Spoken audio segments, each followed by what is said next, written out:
Waziri wa Nchi Ofisi ya Rais, Tawala za Mikoa, Serikali za Mitaa na Idara Maalum za SMZ, Mheshimiwa Masudi Ali Mohamed amezindua maeneo ya mapumziko aliyozinduliwa tarehe 28 mwezi wa 4 2025 huko Tunguu, wilaya ya Kati, mkoa wa Kusini Unguja. Katika uzinduzi huo, Waziri Masudi alisema ataendelea kutekeleza huduma za msingi zinazopatikana katika Baraza la Mji Kati na kuhakikisha shughuli za wilaya hiyo zitafanywa kwa utaratibu na mipango mingi itatekelezwa kama ilivyopangwa. Pia aliwanasihi wananchi kuchukua jitihada za kuimarisha usafi katika maeneo hayo na kuhakikisha kuwa waweke mipango thabiti ya upangaji wa mji ili kuepusha ujenzi holela, uvamizi wa barabara na ufanyaji wa biashara katika maeneo yasiyoruhusiwa.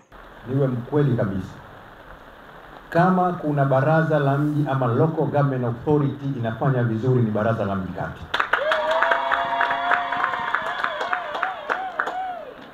Na asema haya wala siyasemi kwa sababu tuko hapa kutaka kufurahishana. Hapana. Asubuhi ya leo ilikuwa na kikao kinachohusisha Baraza la Manispaa mjini, Baraza la Manispaa Magharibi A, Baraza la Manispaa Magharibi B. Nilikuwa nao kwenye shughuli zinazofanana za utendaji wetu wa kila siku. Wala sikuyatamka haya. Na sababu ya kuyasema haya, nayasema kwa sababu moja. Moja ya kazi ya mabaraza yetu haya ama local government authorities ni kuibua miradi inayoakisi matakwa ya watu katika maeneo yao. Lakini kinachofanyika kwa Baraza la Mji Kati ni ishara tosha na dalili tosha, kwa maana wanafahamu nini hasa tunakihitaji kwenye serikali ya awamu ya 8 kutekelezwa na hizi serikali za mitaa.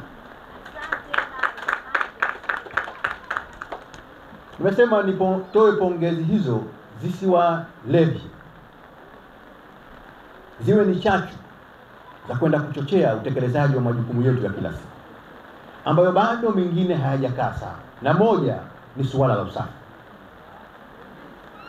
Wilaya ya Kati ni wilaya inayokuwa kwa nguvu sana. Kuna uwekezaji mkubwa unafanyika katika wilaya hii. Mahoteli makubwa yameanza kujengwa katika wilaya hii, na wawekezaji wa namna mbalimbali, bila kuweka mkazo katika suala la usafi, bila katika kuweka mkazo katika mipango miji yetu, mafanikio hayo yanaweza yakapata dosari kubwa sana.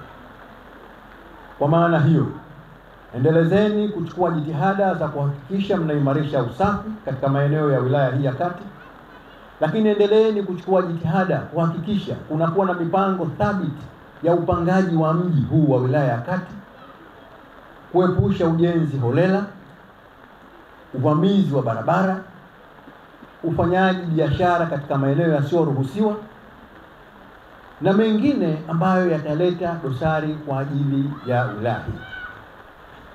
Ni imani yangu kama ambavyo mmekuwa wabunifu wazuri kwa kuibua miradi ya namna hii, jitihada kubwa mkiichukua huko, mafanikio yataweza kupatikana kwa haraka. Mapema naye mkuu wa mkoa wa Kusini Unguja, Mheshimiwa Ayubu Mohamed Mahmud, alisema maeneo hayo yamewekwa kwa lengo la wananchi wa mkoa huo wasipate tabu katika kutafuta maeneo ya mbali, jambo ambalo litaleta usumbufu kwao, na kuamua kuweka maeneo mazuri ili kuhakikisha wananchi kupata maeneo ya kupumzikia pamoja.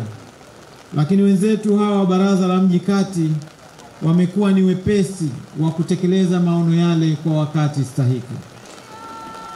Na tunasema hilo kwa sababu Baraza la Mji Kati kwa sasa limekuwa likiimarika na kukua kwa kasi kubwa. Na kukua huko si tu kwa ongezeko la idadi ya watu, lakini vile vile kwa kuweza kuongeza miundombinu mbalimbali ikiwemo maeneo ya mapumziko kama haya. Mheshimiwa rasmi, maeneo kama haya kwa Baraza la Mji Kati yametengwa kwa maeneo mawili hadi sasa. Moja ndio hili ambalo utalifungua siku ya leo, na la pili linatengenezwa katika eneo la Hanyegwa Mchana, jirani na eneo la magereji ambalo limepangwa kiserikali kama ilivyo kwa wilaya nyingine. Kwa nini tukaweka maeneo haya? Mheshimiwa rasmi, tumeweka maeneo haya kwa sababu tumekuwa tukiona wananchi wa mkoa wa Kusini na wilaya ya Kati kwa ujumla wamekuwa wakipata taabu kupata maeneo ya kupumzika, jambo ambalo linawalazimu ama waende Kisakasaka au waende Forodhani, mahali ambapo kwa wao ni usumbufu kwa namna moja au nyingine. Kutoka wilaya ya Kati, Fatma Fakwa, BS Online TV.